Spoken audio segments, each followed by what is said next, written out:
ഓർമ്മിപ്പിക്കുന്നു. ദൈവം ഇങ്ങനൊരു അവസരം തന്നതിനായിട്ട് ഞാൻ ദൈവത്തെ നന്ദിയോടെ സ്തുതിക്കുന്നു.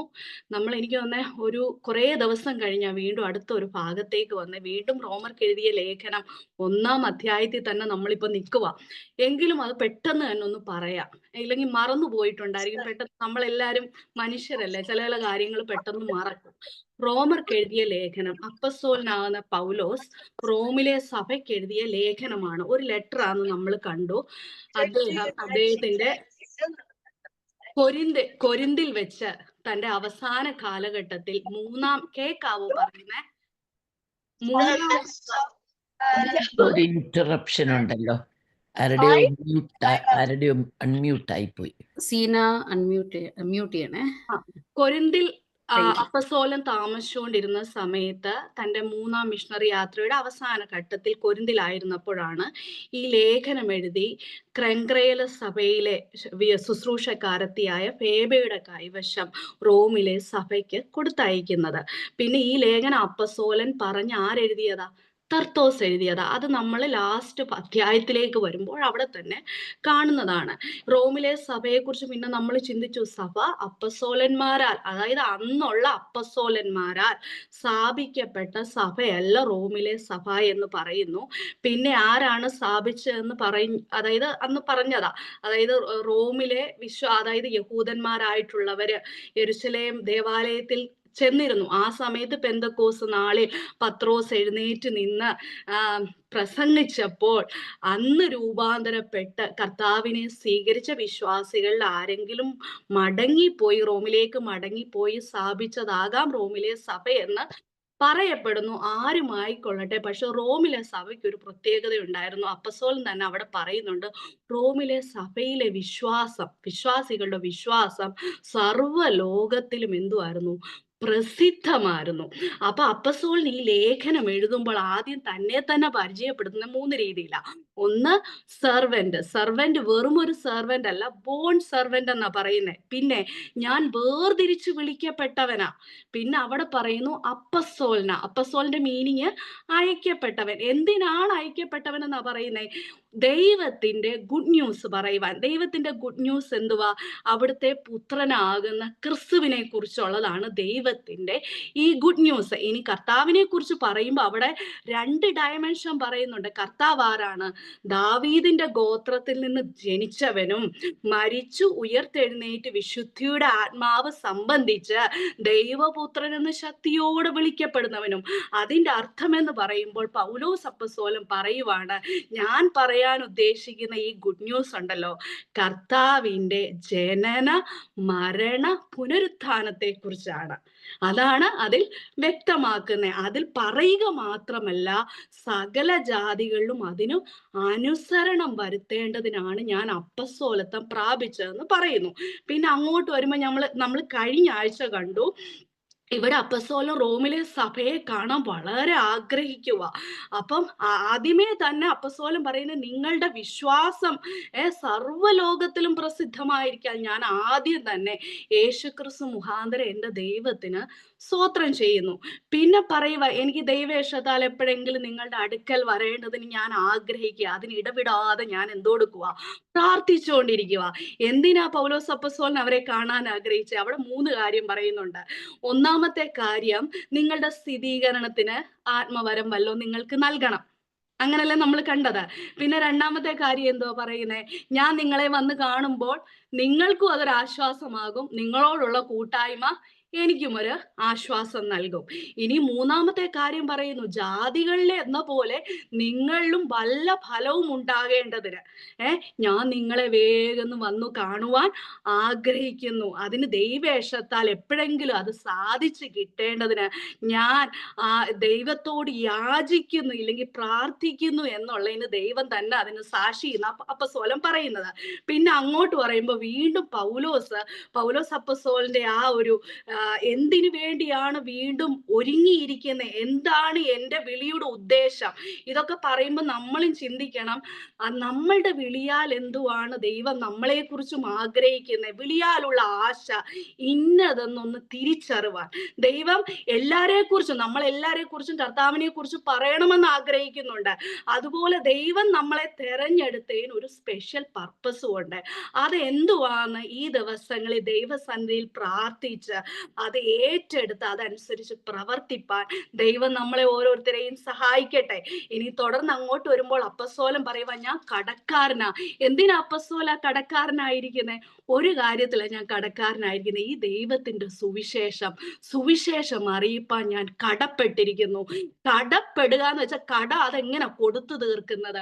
സുവിശേഷം പറഞ്ഞ പൗലോസ് അപ്പസ്തോലൻ ആ കടം കൊടുത്തു തീർക്കാൻ ആവോളം ഒരുങ്ങിയിരിക്കുവാന്നാ പറയുന്നത്.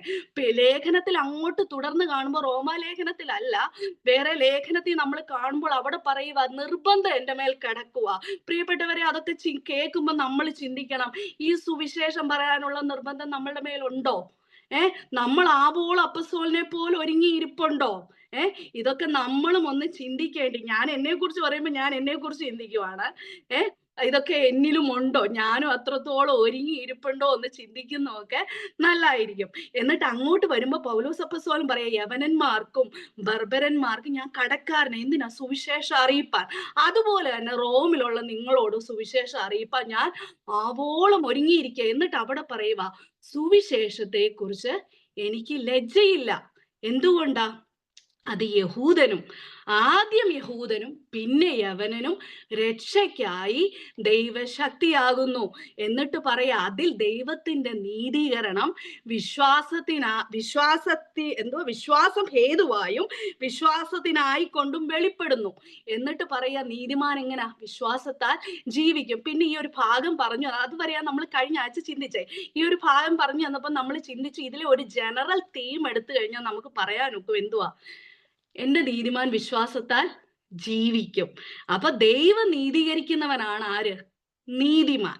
അപ്പൊ നമ്മൾ ഇനി തുടർന്ന് ഇനി വിഷയ വിഭജനം, അതായത് നമുക്ക് ഈ ഒരു റോമാലേഖനം പഠിക്കണമെങ്കിൽ ഈ വിഷയങ്ങളെല്ലാം നമ്മളൊന്ന് ഡിവൈഡ് ചെയ്ത് പഠിച്ചാൽ നമ്മുടെ ഓർമ്മയിൽ നിൽക്കും, മറ്റൊരാൾക്ക് പറഞ്ഞു കൊടുക്കാനും പ്രയോജനപ്പെടും. അപ്പൊ പല രീതിയിൽ നമുക്ക് ഇതിനെക്കുറിച്ച് ഐഡിയ ഉള്ളവരുണ്ട്. പക്ഷെ എങ്കിലും സിമ്പിളായിട്ട് നമുക്ക് ഇതിനെക്കുറിച്ച് ഒന്ന് ചിന്തിക്കാം.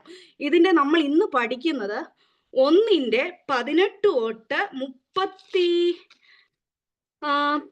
32 വരെയുള്ള ഭാഗമാണ് ഇന്ന് നമ്മൾ പഠിക്കുന്നത്.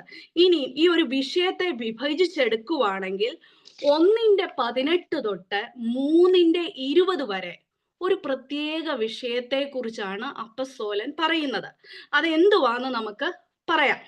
അതായത് അപ്പസ്തോലൻ ഇങ്ങനെ കുറെ ആളുകളെ, ലോകത്തിലെ സകല മാനവജാതിയെയും പല കാറ്റഗറിയിലായിട്ട് തരം തിരിച്ച് അവരോട് കുറച്ച് കാര്യങ്ങൾ പറയുക. ദൈവത്തിന്റെ നീതീകരണം നിങ്ങൾക്ക് ആവശ്യമുണ്ടെന്ന് പറയുമ്പോൾ അവർ തിരിച്ചു ചോദിക്കുക, എന്തുകൊണ്ടാ അപ്പസ്തോല ഞങ്ങൾക്ക് ദൈവത്തിന്റെ നീതീകരണം ആവശ്യമായിട്ടുള്ളത്? ഞങ്ങൾ തെറ്റൊന്നും ചെയ്യുന്നില്ലല്ലോ. ഞങ്ങൾ നല്ലതായിട്ട് ജീവിക്കുന്നുണ്ട്, എല്ലാവർക്കും നന്മ ചെയ്യുന്നുണ്ട്. ഇനി ചില ആളുകൾ പറയുക, ഞങ്ങൾ വലിയ മതഭക്തരാ, ഞങ്ങളുടെ മതത്തിൽ നല്ല ഭക്തിയോടെ ജീവിക്കുന്നവരാ, ഞങ്ങൾക്ക് കിട്ടിയ ലോ അനുസരിച്ച് ജീവിക്കുന്ന ആളുകളാ ഞങ്ങള്. ഇനി ഈ ദൈവത്തിന്റെ മുമ്പിൽ ഞങ്ങൾക്ക് ഞങ്ങളെ തന്നെ നീതീകരിച്ചൂടെ? ഇനി ഈ ദൈവം ഞങ്ങളെ എന്തിനാ നീതീകരിക്കുന്നേ? ഞങ്ങൾക്ക് ഞങ്ങളെ തന്നെ ദൈവത്തിന്റെ മുമ്പിൽ നീതീകരിച്ചൂടെ എന്ന് ചോദിക്കുവാന്ന് വിചാരിക്ക. അങ്ങനെ വരുമ്പോ അപ്പസ്തോലൻ പറയുവാണ് 3:9 ഭാഗം 3-ാം അധ്യായത്തിൽ, റോമർക്ക് എഴുതിയ ലേഖനം 3-ാം അധ്യായത്തിൽ 10 പറയുന്നു, നീതിമാൻ ആരുമില്ല, ഒരുത്തൻ പോലുമില്ല. പിന്നെ ആ അധ്യായത്തിൽ തന്നെ 19 നമ്മൾ കാണുന്നു, അങ്ങനെ ഏതു വായുമടഞ്ഞ് സർവ്വലോകവും ദൈവസന്നിധിയിൽ ശിക്ഷായോഗ്യമായി തീരേണ്ടതിനത്രേ. അപ്പൊ അപ്പസ്തോലൻ ഇങ്ങനെ ആളുകളോട് പറയുവാണ്, എന്തുകൊണ്ട് ദൈവത്തിന് ജനത്തെ നീതീകരിക്കേണ്ടി വരുന്നു? കുറച്ച് ക്വസ്റ്റ്യനാ. എന്തുകൊണ്ടാ ദൈവത്തിന് ഈ ജനത്തെ നീതീകരിക്കേണ്ടി വരുന്നത്? ഇനി രണ്ടാമതായിട്ടൊന്ന് ചിന്തിച്ചാൽ ആളുകൾ ചിന്തിക്കുക, എനിക്ക് എന്തിന് ഈ നീതീകരണം വേണം? ഇല്ലെങ്കിൽ ഒന്ന് വ്യക്തതയോടുകൂടെ പറഞ്ഞാൽ, എനിക്ക് എന്നെ തന്നെ ദൈവസന്നിധിയിൽ നീതീകരിച്ചുകൂടെ എന്നോ ആരെങ്കിലും ചോദിക്കുവാണെങ്കിൽ അപ്പസ്തോലൻ സകല ജനത്തെയും, നമ്മൾ ഈ ഒരു ലേഖനം എഴുതിയ ഡയാട്രിബെ എന്നുള്ള ഒരു ശൈലിയിലാ ചില ഭാഗങ്ങൾ എഴുതിയേക്കുന്നേ. അതിന്റെ അർത്ഥം പൗലോസ് അപ്പസ്തോലൻ ഭയങ്കര ഭാഷാ പാണ്ഡിത്യമുള്ള വ്യക്തിയായിരുന്നു. അതായത് തർക്കശാസ്ത്രത്തിലൊക്കെ ഉപയോഗിച്ചിരിക്കുന്ന ഒരു ഭാഷാ ശൈലിയാണ്. ഇതിൽ നമ്മളുടെ കുറച്ച് ചിന്ത, നമ്മൾ ഒരു ഇമാജിനേഷൻ പോലെ നമുക്കൊന്ന് ചിന്തിക്കാം. അതായത് ഒരു കോടതി റൂം, ഒരു കോട്ട. അപ്പസ്തോലൻ സകല ജാതികളെയും കൊണ്ട് കോർട്ടി നിർത്തുക. അതിൽ കുറെ ആളുകളെ എടുത്തു നിർത്തി അവരോട് വാദിക്കുക, നിങ്ങൾ ഇന്ന കാരണത്താൽ നിങ്ങള് പാപികളാണ്, അതുകൊണ്ട് നിങ്ങൾക്ക് എന്തോ വേണം, ഈ പാപത്തിൽ നിന്ന് രക്ഷപ്പെടാൻ എന്ത് വേണം? ദൈവത്തിന്റെ നീതീകരണം നിങ്ങൾക്ക് ആവശ്യമായിട്ടുണ്ട്. അതിൽ കുറച്ചാളുകളെയാണ് നമ്മൾ ഈ 1:18 തൊട്ട് 32 വരെ കാണുന്നത്. അത് ഏത് വിഭാഗത്തിലുള്ളവരെയാ നമ്മൾ കാണുന്നതെന്ന് വെച്ച് കഴിഞ്ഞാൽ, ഇവിടെ കാണുന്ന ആളുകളുടെ പ്രത്യേകത, അവര് വിഗ്രഹാരാധികളാണ്. അതായത് പേഗന്മാൻ, വിഗ്രഹാരാധികൾ, ഇല്ലെങ്കിൽ ജാതീയമായിട്ടുള്ള ആളുകൾ, ജാതീയന്മാർ, ദൈവമില്ലാത്തവർ, അങ്ങനെയുള്ള ആളുകളെ ലോകത്തിലുള്ള എല്ലാ ജനവും ഉണ്ട് കോട്ടിൽ. ഒന്ന് ഇമാജിൻ ചെയ്യാം, നമുക്ക് പഠിക്കാൻ വേണ്ടി. അങ്ങനെ ചിന്തിക്കല്ല അപ്പസ്തോലൻ അങ്ങനെ ചെയ്തത്, ഇത് നമ്മൾ ഇമാജിൻ ചെയ്ത് നമുക്കൊന്ന് പഠിക്കാൻ എളുപ്പമാണ്. അവരെ, അതായത് ഈ വിഗ്രഹാരാധികളെയും മറ്റു ജാതികളെയൊക്കെ ഉണ്ടല്ലോ, അവരെ കൊണ്ടു നിർത്തി അപ്പസ്തോലൻ വാദിക്കുക, നിങ്ങൾക്ക് ദൈവത്തിന്റെ നീതീകരണം വേണം. അപ്പൊ അവര് പറയുക, എന്തിനാ ഞങ്ങൾക്ക് ദൈവത്തിന്റെ നീതീകരണം? ഞങ്ങൾ തെറ്റൊന്നും ചെയ്യുന്നില്ലല്ലോ. അപ്പൊ അപ്പസ്തോലൻ പറയുക, നിങ്ങൾ ഇന്ന കാരണത്താൽ നിങ്ങൾ തെറ്റ് ചെയ്യുന്നവരാ, അതുകൊണ്ട് നിങ്ങൾക്ക് ദൈവത്തിന്റെ നീതീകരണം ആവശ്യമായിട്ടുണ്ട്. മനസ്സിലാവുന്നുണ്ടോ? ഇനി നമുക്ക് ആ ഒരു ഭാഗം ചിന്തിക്കാം. 18 പറയുന്നു, അനീതി കൊണ്ട് സത്യത്തെ തടുക്കുന്ന മനുഷ്യരുടെ സകല അഭക്തിക്കും അനീതിക്കും നേരെ ദൈവത്തിന്റെ കോപം സ്വർഗത്തിൽ നിന്ന് വെളിപ്പെടുന്നു. ഇവിടെ പറയുവാണ്, ദൈവത്തിന്റെ കോപം സ്വർഗത്തിൽ നിന്ന് വെളിപ്പെടുക. ആരുടെ നേരെയാ വെളിപ്പെടുന്നത്? അനീതി കൊണ്ട് സത്യത്തെ തടുക്കുന്നവരുടെ മേൽ, അതായത് ദൈവമില്ലാതെ ജീവിക്കുന്നവരുടെ മേൽ. അവിടെ ഇംഗ്ലീഷിൽ ചില ട്രാൻസ്ലേഷനിൽ വിക്കഡ് ആയിട്ടുള്ള ആളുകളുടെ മേലെന്ന് എഴുതിയിട്ടുണ്ട്. ഇല്ലെങ്കിൽ ദൈവമില്ലാതെ ജീവിക്കുന്നവരുടെ മേൽ. ദൈവമില്ലാതെ ആരാ ജീവിക്കുന്നത്? ജാതികള്, ദൈവമില്ലാത്തവരാ. അവരുടെ മേലും അനീതി പ്രവർത്തിക്കുന്നവരുടെ മേലും അനീതി കൊണ്ട് സത്യത്തെ തടയുന്നവരുടെ മേലും ദൈവത്തിന്റെ കോപം സ്വർഗത്തിൽ നിന്ന് എന്തു കൊടുക്കുക? സ്വർഗത്തിൽ നിന്ന് വെളിപ്പെടുന്നു. അങ്ങനെ പറഞ്ഞാ തുടങ്ങുന്നത്. അപ്പം എന്തുകൊണ്ടാണ്, എന്ത് സത്യത്തെയാ ഇവര് തടയുന്നത്, എന്ത് അനീതിയാ ഇവര് ചെയ്യുന്നത് എന്ന് അവർക്ക് പറഞ്ഞു കൊടുക്കണ്ടേ? എങ്കിലല്ലേ അവർക്ക് മനസ്സിലാകത്തുള്ളൂ ഞങ്ങൾ എന്ത് അനീതിയാ ചെയ്തുകൊണ്ടിരിക്കുന്നേ. അപ്പൊ ഈ ഒരു ഭാഗത്തിന് ഒരു ഹെഡിങ് കൊടുക്കണമെങ്കിൽ ഇങ്ങനെ എഴുതിക്കോ, സിൻ, പാപം എന്ന് വേണം ഇതിന് ഹെഡിങ് കൊടുക്കാൻ. ആരാണ് പാപി? എന്തൊക്കെ പാപമാണ് മനുഷ്യൻ ചെയ്തുകൊണ്ടിരിക്കുന്നത്? How we are by nature, നമ്മള് നേച്ചർ, അതായത് നമ്മുടെ സ്വഭാവം കൊണ്ട് നമ്മൾ എങ്ങനെയുള്ളവരാണ് എന്ന് ജനത്തിന് തെളിയിച്ചു കൊടുക്കുക. അതിനൊരു വിഭാഗത്തെ മാറ്റി നിർത്തി പൗലോസ് പറയുവാണ്, നിങ്ങള് പാപികളാണ്. മനസ്സിലായല്ലോ? അപ്പൊ ഇതിനൊരു ഹെഡിങ് കൊടുക്കണം. 1:18 തൊട്ട് 3:20 വരെ നമ്മൾ മനസ്സിലാക്കുന്ന പാപം എന്തുവാന്നാ. പാപം. അപ്പൊ ഇവിടെ പറയുന്നു, ആ ദൈവത്തിന്റെ കോപം സ്വർഗത്തിൽ നിന്ന് ജ്വലിക്കുക. എങ്ങനെയുള്ളവരുടെ മേലാ ജ്വലിക്കുന്നത്? ദൈവമില്ലാതെ ജീവിക്കുന്നവരുടെ മേൽ, അതായത് അഭക്തരുടെ മേൽ. പിന്നെ അവിടെ പറയുന്നു, അനീതി പ്രവർത്തിക്കുന്നവരുടെ മേൽ, അനീതി കൊണ്ട് സത്യത്തെ തടുക്കുന്നവരുടെ മേലും ദൈവത്തിന്റെ കോപം സ്വർഗത്തിൽ നിന്ന് ജ്വലിക്കുന്നു. ഇനി താഴേക്ക് വരുമ്പോ കാണാം ഇവരെന്തൊക്കെയാ ചെയ്യുന്നത്. ഇവിടെ പറയുന്നു, ദൈവത്തെ കുറിച്ച് അറിയാവുന്നത് അവർക്ക് വെളിവായിരിക്കുന്നു, ദൈവം അവർക്ക് വെളിവാക്കിയല്ലോ. ഈ ജനത്തിന്റെ പ്രത്യേകത, ഇവർക്ക് ദൈവത്തെ കുറിച്ച് അറിയാം. ദൈവം തന്നെ ഇവർക്ക് വെളിപ്പെടുത്തി കൊടുത്തിട്ടുണ്ട് ദൈവത്തെ. എങ്ങനാ വെളിപ്പെടുത്തി കൊടുത്തത്? അത് താഴേക്ക് നമുക്ക് കാണാം.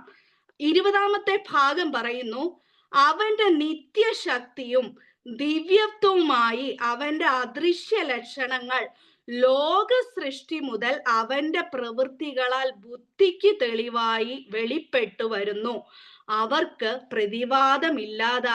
പ്രതിവാദമില്ലാതെ ഇരിക്കേണ്ടതിന് തന്നെ എന്ന് വെച്ച് കഴിഞ്ഞാൽ, ഒരു മനുഷ്യൻ ഈ സൃഷ്ടിയിലേക്ക് നോക്കുമ്പോൾ അവന്റെ ബുദ്ധി കൊണ്ട് അവന് മനസ്സിലാക്കാൻ കഴിയും എന്തുവാന്നോ? ദൈവമുണ്ട്. ഇല്ലെങ്കിൽ ഇതിനെയൊക്കെ ചമച്ചതിന്റെ പിന്നിൽ ദൈവത്തിന്റെ കരം പ്രവർത്തിച്ചിട്ടുണ്ടെന്ന് ഏതു മനുഷ്യനും, ഇനി ദൈവമില്ല എന്ന് പറഞ്ഞ് നടക്കുന്നവർക്ക് പോലും, ഈ നമ്മൾ പുറത്തേക്കൊന്ന് ഇറങ്ങി നോക്കിക്കുക, ആകാശത്തിലേക്ക് നോക്കിയാൽ ചന്ദ്രനെയും നക്ഷത്രങ്ങളെയും സൂര്യനെയും ഒക്കെ കാണുക അല്ലെ, എന്തു ഭംഗിയാ! അത് കാണുമ്പോൾ തന്നെ അത് അവിടെ നിൽക്കുന്നതിന്, ഇളകിപ്പോകാതെ അവിടെ നിൽക്കുന്നതും അത് സൃഷ്ടിച്ചതിന്റെ പിന്നിൽ ദൈവത്തിന്റെ ഒരു കരം പ്രവർത്തിച്ചിട്ടുണ്ടെന്ന് ഏത് മനുഷ്യനും തൻ്റെ ബുദ്ധിക്ക് മനസ്സിലാകുന്ന പരുവത്തിൽ ദൈവം സകലർക്കും ഒരു ജനറൽ റെവലേഷൻ തന്നെ കുറിച്ച് കൊടുത്തിട്ടുണ്ട്. ബുദ്ധിക്ക് മനസ്സിലാകും. ഇനി പ്രകൃതിയിലേക്ക് നോക്ക്, ചരാചരങ്ങളിലേക്ക്, ജീവജന്തുക്കളിലേക്ക് നോക്ക്, ദൈവത്തിന്റെ സർവ്വ സൃഷ്ടികളിലേക്ക് നോക്ക്. ഇനി മനുഷ്യനിലേക്ക് തന്നെ നോക്ക്. ദൈവവചനം എന്തോ പറയുന്നത്? അവൻ നമ്മളെ അത്ഭുതവും അതിശയവുമായിട്ടാ സൃഷ്ടിച്ചേ. തന്നെ നോക്കിക്കഴിഞ്ഞാൽ ഡാർവിന്റെ സിദ്ധാന്തം പറയുന്നു കുരങ്ങ് രൂപാന്തരം പ്രാപിച്ചു. അല്ല, അത് നമുക്ക് 100% അറിയാം. അങ്ങനെങ്കിൽ എല്ലാ കുരങ്ങും മനുഷ്യനായേനെ വരുന്നല്ലേ.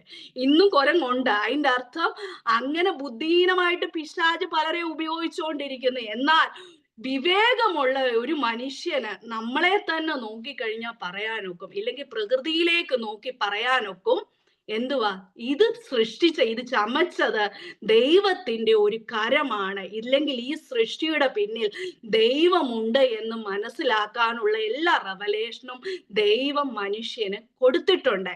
നമുക്കൊരു ഭാഗം വായിക്കാം. സങ്കീർത്തന പുസ്തകം അതിന്റെ 19-ാം അധ്യായം 1 തൊട്ട് 6 വരെ.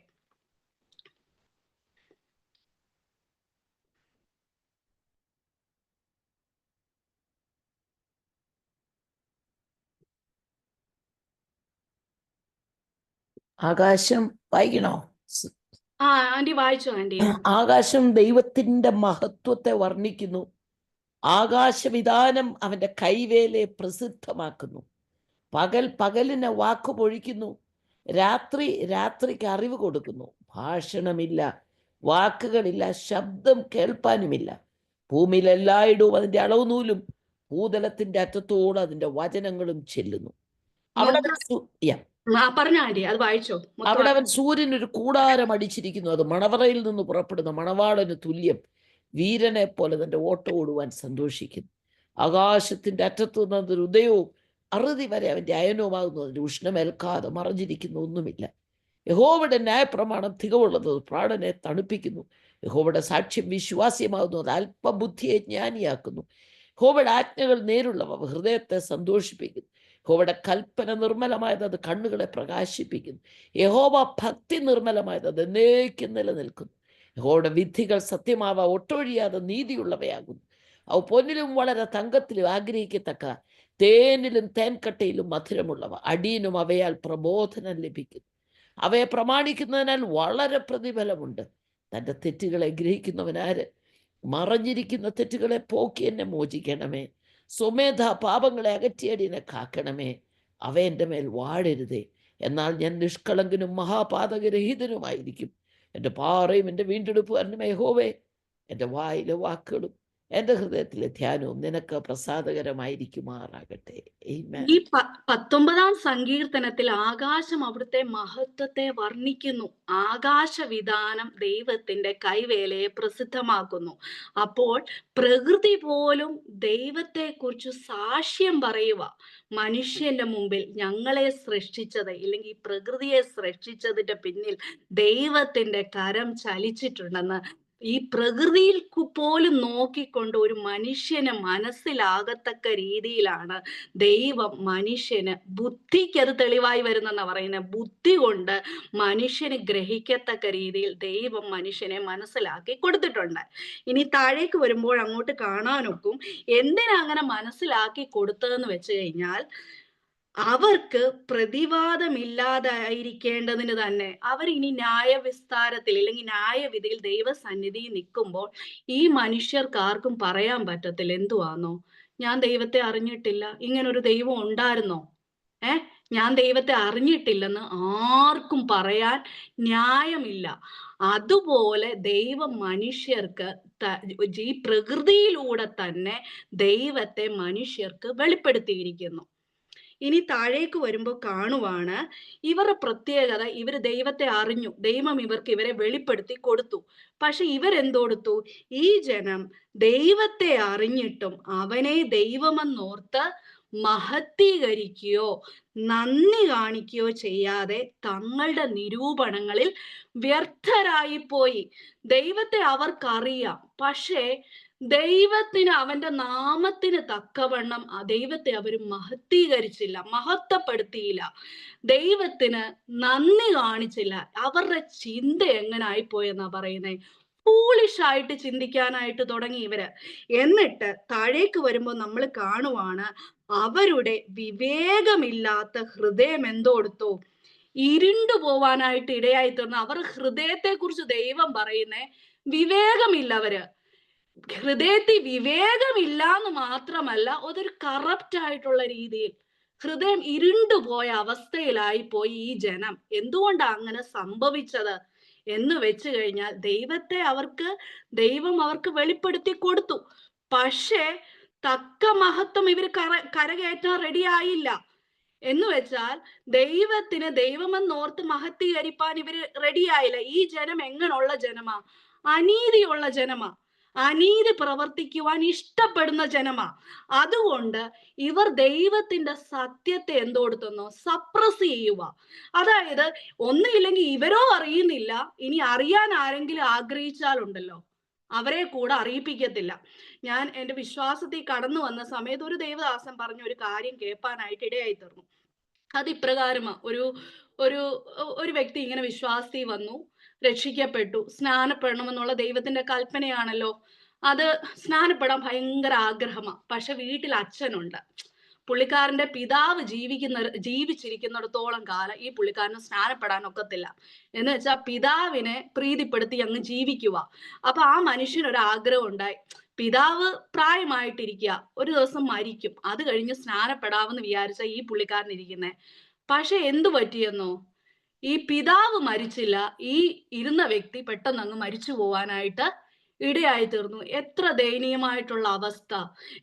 ആ വ്യക്തി ദൈവത്തെ അറിഞ്ഞു എന്ന് പറയുന്നു. അപ്പൊ ദൈവം പറഞ്ഞ വഴിയിൽ നടക്കേണ്ടതും ആവശ്യമാ. മനുഷ്യന്റെ നിരൂപണങ്ങൾക്ക് വേണ്ടി നടപ്പാനല്ല ദൈവം നമ്മളെ ഓരോരുത്തരെയും സൃഷ്ടിച്ചത്. ദൈവം ദൈവത്തിനനുസരിച്ച്, ദൈവവചനത്തിനനുസരിച്ച് നടപ്പാനാണ്, ഇല്ലെങ്കിൽ ദൈവത്തിന്റെ പ്രമാണത്തിനനുസരിച്ച് നടക്കാനാണ് ദൈവം മനുഷ്യനെ സൃഷ്ടിച്ചത്. മനുഷ്യനെ കുറിച്ച് ആഗ്രഹിക്കുന്നതും ദൈവം അത് തന്നെയാണ്. അപ്പൊ ഈ ജനത്തിന്റെ പ്രത്യേകത, ഇവരെല്ലാം വിക്കടായിട്ടുള്ള വഴികളിലും നടക്കുന്നവരാ. അതുകൊണ്ട് ഈ ദൈവം ഉണ്ടെന്നും ദൈവത്തെ ഇവർക്ക് അങ്ങ് അക്നോളജ് ചെയ്യാൻ അവർക്ക് അങ്ങ് പറ്റുന്നില്ല. എന്ന് വെച്ചാൽ ദൈവം ഉണ്ടെന്നറിയുമ്പോൾ ദൈവം പറഞ്ഞതനുസരിച്ച് എന്തോ കൊടുക്കും? നടക്കേണ്ടതായിട്ട് വരും. അവരുടെ ഇഷ്ടപ്രകാരം അവർക്ക് നടക്കാൻ ഒക്കത്തില്ല. അതുകൊണ്ട് എന്തോ കൊടുത്തെന്നോ? ഇവരുടെ ഹൃദയം അങ്ങ് ഫൂളിഷായിട്ട് പോവാ. എന്നിട്ട് അത് മാത്രമല്ല, ഫൂളിഷ് ചിന്തകൾ വന്നിട്ട് ഹൃദയം ഇരുണ്ട അവസ്ഥയിലാ. എന്നിട്ട് ഇവരെന്തോ ചെയ്യാൻ തുടങ്ങിയെന്ന് വെച്ച് കഴിഞ്ഞാൽ, ജ്ഞാനികൾ എന്ന് പറഞ്ഞുകൊണ്ട് 22-ാം വാക്യം, അവർ മൂഢരായി പോയി. അക്ഷയനായ ദൈവത്തിന്റെ തേജസ്സിനെ അവർ ക്ഷയമുള്ള മനുഷ്യൻ, പക്ഷി, നാൽക്കാലി, ഇഴജാതി എന്നിവയുടെ രൂപസാദൃശ്യമാക്കി മാറ്റിക്കളഞ്ഞു. ഇവിടെ വരുമ്പോൾ നമ്മൾ വിഗ്രഹാരാധികളെ കുറിച്ച് കാണും. ഇവർ എന്തോടുത്തു? ഇവര് തന്നെ പറയുക, ഞങ്ങൾ ജ്ഞാനികളെന്ന് ഇവർ പറഞ്ഞിട്ട് ഇവരെന്തോടുത്തു? അക്ഷയനായ ദൈവത്തിന്റെ തേജസ്സിനെ എന്തോടുത്തു? ക്ഷയമുള്ള മനുഷ്യൻ, ഇന്ന് ഹിന്ദുയിസത്തിലൊക്കെ നമ്മൾ കാണുന്നതാ. എന്തുവാ? പാമ്പിനെ ആരാധിക്കുന്നവര്, നാൽക്കാലി, ഇഴജാതി, പിന്നെ പക്ഷി. ഈജിപ്ഷ്യൻസ് ഒക്കെ പക്ഷിയെ ആരാധിക്കുന്നുണ്ടെന്ന് ആൽബിൻ എനിക്ക് പറഞ്ഞു തന്നു. പക്ഷി എന്നിവയുടെ രൂപ സാദൃശ്യമാക്കി അതിനെ എന്ത് കൊടുത്തു? മാറ്റി കളയുവാനായിട്ട് ഇടയായി തീർന്നു. നമുക്കൊരു ഭാഗം വായിക്കാം. ആവർത്തന പുസ്തകം അതിന്റെ 4:16 ഒന്ന് വായിക്കാമോ? ഡ്യൂട്രോണമി 4:16.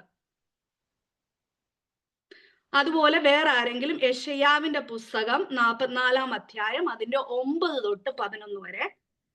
അതുകൊണ്ട് നിങ്ങൾ ആണിന്റെ എങ്കിലും പെണ്ണിന്റെ എങ്കിലും സാദൃശ്യമോ, ഭൂമിയിലുള്ള യാതൊരു മൃഗത്തിൻ്റെയും സാദൃശ്യമോ, ആകാശത്ത് പറക്കുന്ന യാതൊരു പക്ഷിയുടെ സാദൃശ്യമോ, ഭൂമിയിലുള്ള യാതൊരു ഇഴജാതിയുടെയും സാദൃശ്യമോ, ഭൂമിക്ക് കീഴെ വെള്ളത്തിലുള്ള യാതൊരു മത്സ്യത്തിന്റെ സാദൃശ്യമോ, ഇങ്ങനെ യാതൊന്നിൻ്റെയും പ്രതിമയായ വിഗ്രഹം ഉണ്ടാക്കി വഷളത്വം പ്രവർത്തിക്കരുത്.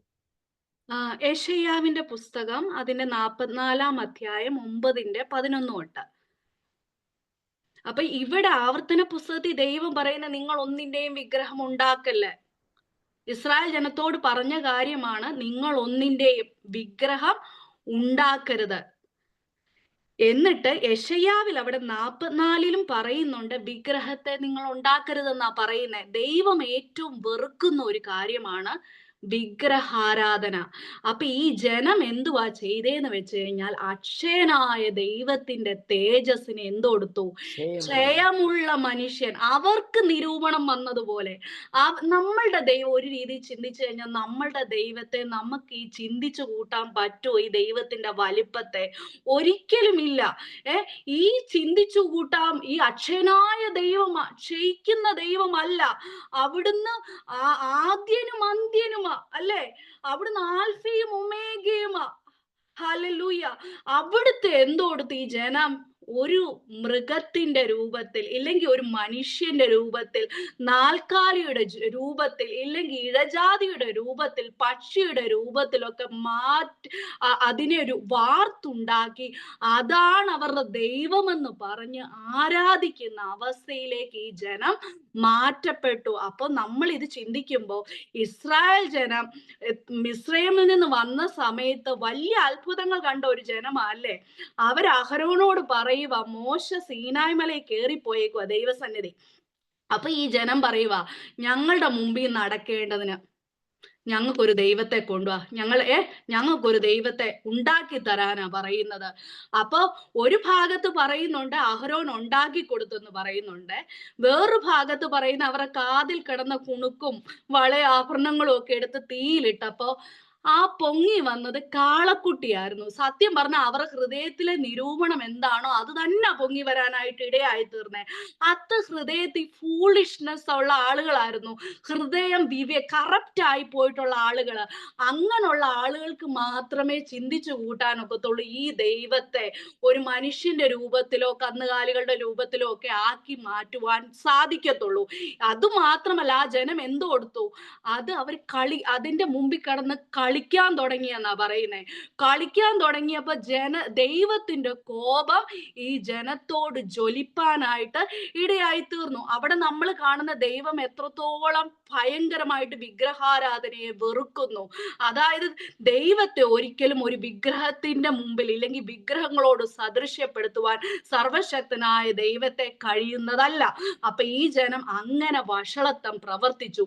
ദൈവത്തിന്റെ സത്യത്തെ എന്തോടുത്തുന്നു? അവര് വ്യാജമാക്കി മാറ്റിക്കളയുവാനായിട്ട് ഇടയായി തീർന്നു. മനസ്സിലായോ പറഞ്ഞത്? ഇനി താഴേക്ക് വരുമ്പോ കാണുവാണേ, അതുകൊണ്ട് ഇങ്ങനൊക്കെ ചെയ്തത് കൊണ്ടുണ്ടല്ലോ ദൈവം എന്തോടുത്തു? ദൈവം അവരെ തങ്ങളുടെ ഹൃദയങ്ങളുടെ മോഹങ്ങളിൽ സ്വന്തം ശരീരങ്ങളെ തമ്മിൽ തമ്മിൽ അപമാനിക്കേണ്ടതിന് അശുദ്ധിയിലേൽപ്പിച്ചു. ദൈവത്തിന്റെ സത്യം അവർ വ്യാജമാക്കി മാറ്റിക്കളഞ്ഞു. സൃഷ്ടിച്ചവനേക്കാൾ സൃഷ്ടിയെ ഭജിച്ചു ആരാധിച്ചു. അവൻ എന്നേക്കും വാഴ്ത്തപ്പെട്ടവൻ. ആമേൻ. ഇവിടെ പറയുന്നു, ദൈവം അതുകൊണ്ട് വെറുതെ ഇരുന്നില്ല. ഇതൊക്കെ കണ്ടു കഴിഞ്ഞപ്പോ ദൈവം എന്തോടുത്തെന്നോ?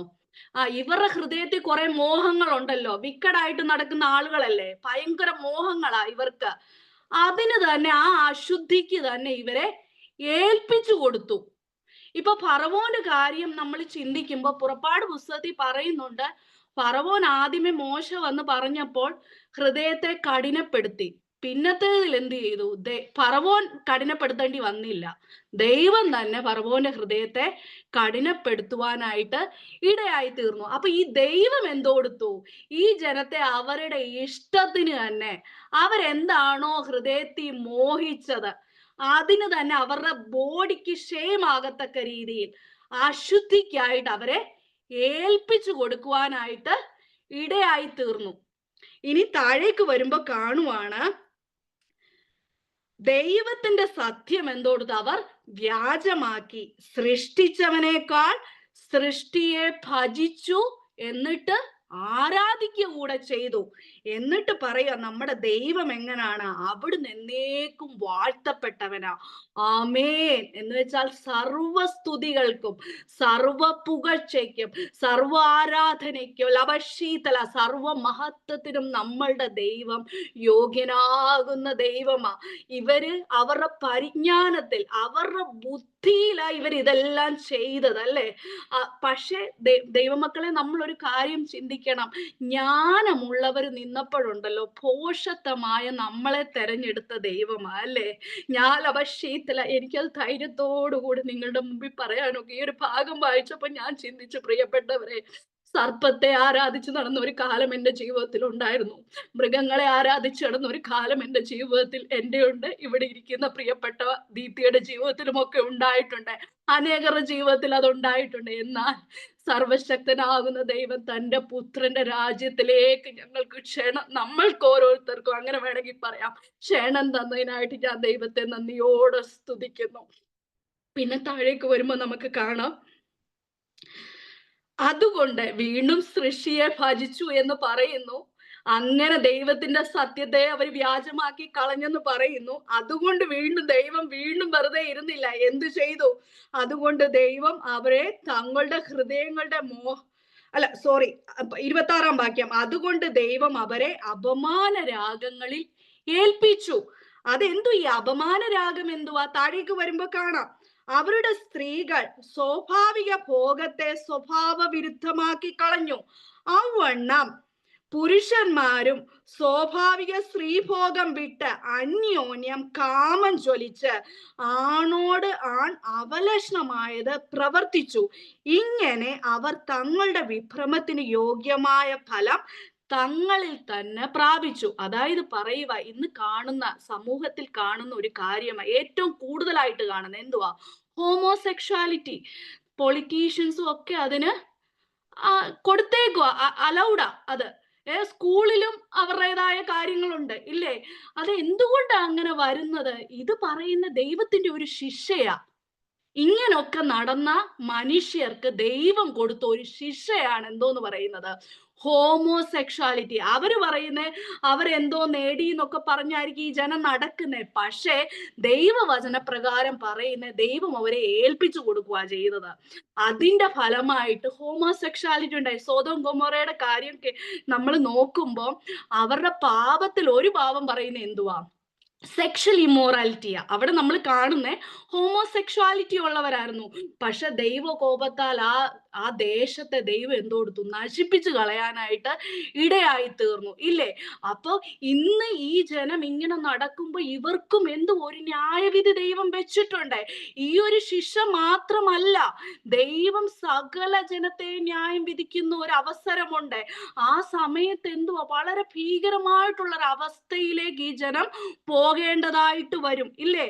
അപ്പൊ ഈ ജനത്തെ ദൈവം ഇങ്ങനൊക്കെ, ഈ ജനം ഇല്ലെങ്കിൽ ബിഹേവ് ചെയ്തത് കൊണ്ട്, ഇങ്ങനൊക്കെ ദൈവത്തിന്റെ സത്യത്തെ വ്യാജമാക്കി കളഞ്ഞത് കൊണ്ട് ദൈവം അവരെ എന്തോ കൊടുത്തു? ഹോമോസെക്ഷുവാലിറ്റിക്ക് ഏൽപ്പിച്ചു കൊടുക്കുവാനായിട്ട് ഇടയായി തീർന്നു. അങ്ങനെ അവരെന്തോ കൊടുത്തോ? അവർ ഇപ്പൊ ഒരു തെറ്റ് ചെയ്ത് അതിന് നമ്മൾ പെനാലിറ്റി കൊടുക്കണം. അത് അവരിൽ തന്നെ അവർ പ്രാപിപ്പാനായിട്ട് ഇടയായി തീർന്നു. ഈ ഹോമോസെക്ഷുവാലിറ്റി ചെയ്യുന്നത് വഴി അവരിൽ തന്നെ അവർ ചെയ്ത തെറ്റുകളുടെ ഫലം അവരിൽ തന്നെ പ്രാപിപ്പാനായിട്ട് ഇടയായി തീർന്നെന്ന ദൈവവചനം നമ്മളെ മനസ്സിലാക്കി തരുന്നത്. ഇനി താഴേക്ക് വരുമ്പോൾ കാണുന്നു 28. ദൈവത്തെ പരിജ്ഞാനത്തിൽ ധരിപ്പാൻ ഇഷ്ടമില്ലാത്തതിന് തക്കവണ്ണം ദൈവം അവരെ ഉചിതമല്ലാത്തത് ചെയ്യുവാൻ നികൃഷ്ട ബുദ്ധിയിൽ ഏൽപ്പിച്ചെന്ന്. ഇതും പോരാ, വീണ്ടും ദൈവം എന്ത് കൊടുത്തു? നികൃഷ്ട ബുദ്ധിയിൽ അവരെ ഏൽപ്പിക്കുക. ദൈവത്തെ പരിജ്ഞാനത്തിൽ അവർക്ക് അക്നോളജ് ചെയ്യാൻ ഒട്ടും അവർക്ക് താല്പര്യമില്ല. ഓക്കെ, ഇപ്പൊ ചിലപ്പോൾ നമ്മൾ വിശ്വാസികൾ ചിന്തിക്കാറുണ്ട്, നമുക്കും പല ആഗ്രഹങ്ങൾ ഉണ്ടാകാറുണ്ട്. എല്ലാ ആഗ്രഹവും സാധിക്കാറുണ്ടോ? ഇല്ല. ഒരു ഷിപ്പിനെ ഇങ്ങനെ പിടിച്ചു നിർത്തുന്ന പോലെ ദൈവം നമ്മളെ പിടിച്ചു നിർത്തിയേക്കാം. ഇതൊന്ന് അഴിച്ചു വിട്ടാൽ എന്തുവായിരിക്കും അവസ്ഥ? പലപ്പോഴും ദൈവം നമ്മളെ കുറിച്ച് അത് ആഗ്രഹിക്കുന്നില്ല. അതുകൊണ്ടാണ് ദൈവത്തിന്റെ കരത്തിൽ നമ്മൾ എത്രത്തോളം സുരക്ഷിതരാണെന്ന് നമ്മൾ മനസ്സിലാക്കേണ്ടിയിരിക്കുന്നത്. എന്നാൽ ഈ ജനത്തിന് സംഭവിച്ചത് എന്തുവാ? ദൈവം അവരെ നികൃഷ്ട ബുദ്ധിയിൽ നികൃഷ്ടമായത് ചെയ്യുവാൻ ഏൽപ്പിച്ചു കൊടുത്തു. ഇനി ഇവരെ കുറിച്ച് ഇവരെന്തൊക്കെ അനീതി ചെയ്യുന്നതെന്ന് കാണട്ടെ. അതിനെ കുറിച്ച് താഴേക്ക് വരുമ്പോ കാണുക, അവർ സകല അനീതിയും ദുഷ്ടതയും അത്യാഗ്രഹവും ദുർബുദ്ധിയും നിറഞ്ഞവർ. ഇനി ഇവരുടെ പ്രത്യേകതയാണ്, ഇവരിൽ എന്തുണ്ട്? അസൂയുണ്ട്. പിന്നെ ഇവരെങ്ങനുള്ളവരാണ്? കൊല, വാക്കുകൊണ്ടും കൊല്ലും, പ്രവൃത്തി കൊണ്ടും കൊല്ലും.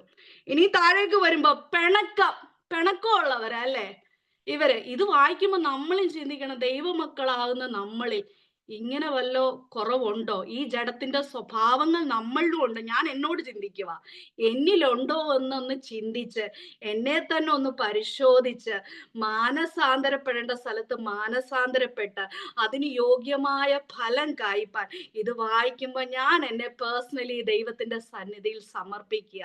അതായത് നമ്മളും ഇതെല്ലാം ഉണ്ടോ എന്ന് പരിശോധിക്കുന്ന ഒരു പരിധി വരെ നല്ലതാണ്. ഇല്ലാതിരിക്കുന്നത് സ്തോത്രം. എന്നാൽ എന്തെങ്കിലും ഉണ്ടെങ്കിൽ അത് ഇന്ന് ദൈവസന്നിധിയിൽ ഉപേക്ഷിച്ച് അവിടുന്ന് ആഗ്രഹിക്കുന്ന ഹിതത്തിനൊത്തവണ്ണം ജീവിപ്പാൻ നമ്മളെ ഓരോരുത്തരെയും നമുക്ക് സമർപ്പിക്കാം. ഇവരെ കുറിച്ച് പറയുവാണ്, ഇവരിൽ അസൂയുള്ളവരാണ്, കൊലയുണ്ട്, പിണക്കം, കപടം, ദുശീലം എന്നിവ തിങ്ങിയവരാണ്. കുരുളക്കാരെന്ന് വെച്ച് കഴിഞ്ഞാൽ എന്തോ? ഗോസിപ്പ് പറയുന്നവർ. ഗോസിപ്പ് പറയും മറ്റുള്ളവരെ കുറിച്ച്. പിന്നെ ഏഷണിക്കാർ, പുറകിൽ നിന്ന് കുത്തും വാക്കുകൾ കൊണ്ട്. ഏഷണി പറയും. അത് നമുക്ക് മലയാളികൾക്ക് നല്ല പോലെ ഈ ഏഷണിക്കാരെന്നൊക്കെ പറഞ്ഞ ആ വാക്കിന്റെ മീനിങ് പെട്ടെന്ന് മനസ്സിലാകും. ഏഷണിക്കാർ, ദൈവദേശികൾ, ദൈവത്തെ വെറുക്കുന്നവരാ. പിന്നെ നിഷ്ഠൂരന്മാരെന്ന് വെച്ച് കഴിഞ്ഞാൽ അരഗന്റ് ആയിട്ടുള്ളവരാ ഇവര്. എന്നിട്ട് പറയുവാണ് ഗർവിഷ്ഠന്മാർ, ഭയങ്കര അഹങ്കാരികൾ. അങ്ങനെ പ്രൈഡായിട്ട് പോയ ഒരു വ്യക്തിയായിരുന്നു ആരാ? ലൂസിഫർ. ദൈവം എന്തോ കൊടുത്തു? വെട്ടി താഴെ ഇട്ടു. പ്രൈഡ് ആയിട്ടുള്ള ആളുകൾ. പിന്നെ അവിടെ പറയുക ആത്മപ്രശംസക്കാർ. എന്ത് ചെയ്താലും പറയും, എന്റെ കഴിവ് കൊണ്ടാണ് ഇതെല്ലാം ചെയ്തത് അല്ലേ. എന്റെ ദൈവമക്കളെ, നമ്മൾ ചിന്തിക്കുമ്പോൾ നമുക്ക് എന്തെങ്കിലും കഴിവ് പറയാനുണ്ടോ? എന്തെങ്കിലും ഉണ്ടെങ്കിൽ അത് ക്രിസ്തുവിലാ നമുക്ക് പ്രശംസിപ്പാനുള്ളത്. ഈ ലോകത്തിലല്ല നമുക്ക് പ്രശംസിപ്പാനുള്ളത്. എന്തെങ്കിലും ആരെങ്കിലും നമ്മൾ കണ്ടിട്ടുണ്ടെങ്കിൽ അത് ദൈവത്തിലാ പ്രശംസിക്കേണ്ടത്. അതിനായി ദൈവത്തെ നന്ദിയോട് സ്തുതിക്കുന്നു. പിന്നെ അവിടെ താഴേക്ക് വരുമ്പോൾ കാണുന്നു, പുതുദോഷം സങ്കല്പിക്കുന്നവർ. പുതിയതായിട്ട് ദോഷം സങ്കല്പിക്കും, മറ്റുള്ളവരെ കുറിച്ചും ദോഷം സങ്കല്പിക്കും, ഇനി സ്വന്തമായിട്ടിരുന്ന് സങ്കല്പിക്കും. അങ്ങനെ പുതുദോഷം സങ്കല്പിക്കുന്നവർ. പിന്നെ മാതാപിതാക്കളെ അനുസരിക്കാത്തവർ. ദൈവത്തിന്റെ കൽപ്പനയാ മാതാപിതാക്കളെ അനുസരിക്കണമെന്നുള്ള അല്ലേ. അത് അനുസരിക്കാത്തവർ, ഈ വക പ്രവർത്തിക്കുന്നവര് ഇങ്ങനെ ഉള്ളവരാണ്. എന്നിട്ട് പറയുവാണ് അവരെങ്ങനെയുള്ളവരാ? ബുദ്ധിഹീനർ. അവര് തന്നെ പറയാം അവര് ബുദ്ധിയുള്ളവരാ, പക്ഷെ ഒട്ടും ബുദ്ധിയില്ലെന്നാ ദൈവവചനം പറയുന്നത്. ഒന്നുമില്ല, ബുദ്ധിഹീനരാ, ഫൂളിഷ് ആയിട്ടുള്ള ആളുകൾ അവര്. എന്നിട്ട് പറയാ നിയമലംഘികൾ. ദൈവത്തിന്റെ നിയമത്തിന് ഇവര് കീഴ്പ്പെടത്തില്ല. ഇനി ദേശവും രാജ്യവും ഒക്കെ വെച്ചിരിക്കുന്ന ഒരു നിയമത്തിനും ഇവർ കീഴ്പ്പെടുന്നവരല്ല. പിന്നെ താഴേക്ക് വരുമ്പോ പറയുവാണ് വാത്സല്യമില്ലാത്തവർ, കനിവറ്റവർ. മറ്റാരോടൊന്നും വാത്സല്യമില്ലവർക്ക്, കൈനസ് ഇല്ല, ഭയങ്കര ഗർവിഷ്ഠന്മാരാ, ആത്മപ്രശംസയുള്ളവരാ. അങ്ങനെ ഇവർ ഈ അനീതി പ്രവർത്തിക്കുന്ന ഇവർ അത്രത്തോളം അധപ്പതിക്കുവാ ഈ ജനം. എന്തുകൊണ്ട് ഇവർ ഇത്രത്തോളം അധപ്പതിക്കുവാൻ ഇടയായി തീർന്നത്? ലബശീതല ഒന്നാമത്തെ കാര്യം, അവർ ചെയ്ത ഏറ്റവും മെയിൻ ആയിട്ടുള്ള ഒരു തെറ്റെന്ന് പറയുമ്പോൾ ദൈവത്തിന്റെ സത്യത്തെ എന്തുകൊടുത്തവര് വ്യാജമാക്കി മാറ്റി കളയുവാനായിട്ട് ഇടയായി തീർന്നു അല്ലേ? എന്നിട്ട് കർത്താവിനെ കുറിച്ച് പറയുവാണ്, അവൻ എന്നേക്കും വാഴ്ത്തപ്പെട്ടവനാ. ആമേൻ. അവന് മാറ്റമില്ല. അവിടുന്ന് ആരാധനയ്ക്ക് യോഗ്യനാ. ആ സത്യത്തെ മാറ്റി കളഞ്ഞതുകൊണ്ട് അവര് തന്നെ സൃഷ്ടിച്ചതിനെ ദൈവമായിട്ട് ആരാധിച്ചത് കൊണ്ട് ആദ്യമേ ദൈവം അവരെ എന്തോ ചെയ്തു? അവരുടെ ശരീരങ്ങളെ അപമാനിക്കേണ്ടതിനായിട്ട് അവരുടെ സ്വന്തം ഇഷ്ടത്തിന് വേണ്ടി അവരെ വിട്ടുകൊടുത്തു. രണ്ടാമത് അവരെ ഹോമോസെക്ഷുവാലിറ്റിക്ക് ഏൽപ്പിച്ചു. മൂന്നാമത് ഇവരെ കുറിച്ച് പറയുമ്പോ വീണ്ടും ഈ ജനം ഇത്രയും ഒന്നും അല്ല ചെയ്തത്, വീണ്ടും ഒരു അധപ്പതിച്ച അവസ്ഥയിലേക്ക്, ഏറ്റവും പരിതാപകരമായിട്ടുള്ള ഒരു അവസ്ഥയിലേക്ക് ഈ ജനം വീഴുവാനായിട്ട് ഇടയായി തീർന്നു. എന്നിട്ട് അവിടെ പറയുവാണ്, ഇവർ ഈ വക പ്രവർത്തിക്കുന്നവർ മരണയോഗ്യർ എന്നുള്ള ദൈവന്യായം അവർ അറിഞ്ഞിട്ടും ഇവരെങ്ങനെ മരണയോഗ്യരാന്ന് ഇവരറിയുന്നേ? അതെങ്ങനെ നമുക്ക് മനസ്സിലാകുന്നേ? എടുക്കാം. വെളിപ്പാട് പുസ്തകം അതിന്റെ 21 അധ്യായം അതിന്റെ 8, അതുപോലെ തന്നെ വെളിപ്പാട് പുസ്തകം 22:15. എന്നാൽ ഭീരുക്കൾ, അവിശ്വാസികൾ, അറയ്ക്കപ്പെട്ടവർ, കൊലപാതകന്മാർ, ദുർനടപ്പുകാർ, ക്ഷുദ്രക്കാർ, ബിംബാരതികൾ എന്നിവർക്ക് ഭോഷ്ക് പറയുന്ന ഏവർക്കുമുള്ള ഓഹരി തീയും ഗന്ധകവുമുള്ള കത്തുന്ന പൊയ്കയിലത്രേ. അത് രണ്ടാമത്തെ മരണം. അപ്പൊ രണ്ടാമത്തെ മരണത്തെ കുറിച്ച് പറഞ്ഞു. ഇങ്ങനെ വക പ്രവർത്തിക്കുന്നവരുടെ കുറച്ച് ലിസ്റ്റ് അവിടെ പറഞ്ഞിട്ട് വന്ന് ഇവർ ഓഹരി എവിടാ വെച്ചേക്കുന്നേ? തീയും ഗന്ധവും എന്തോ കത്തുന്ന തീ പൊയ്ക അവർ ഓഹരി. അത് അവരുടെ രണ്ടാമത്തെ മരണമാന്നാ പറയുന്നേ. ഇനി 22 അധ്യായം റെവലേഷൻ തന്നെ അതിന്റെ 15.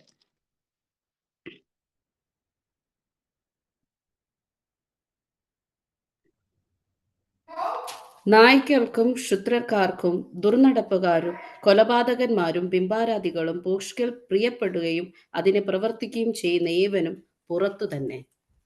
അപ്പം ഇത് ഇങ്ങനെ പ്രവർത്തിക്കുന്നവർക്ക് ദൈവരാജ്യത്തിൽ ഒരു ഓഹരിയുമില്ല.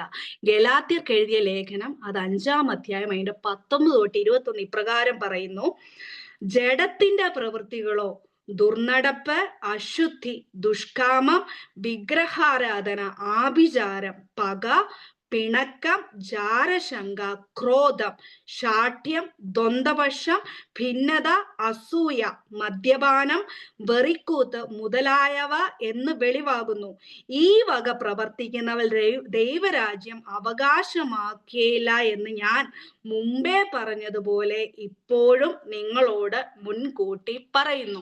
അപ്പം ഇതെന്ന് പറയുമ്പോ ഈ ഒരു അവസ്ഥ എന്ന് പറയുമ്പോ ജഡത്തിന്റെ അവസ്ഥയാണ്.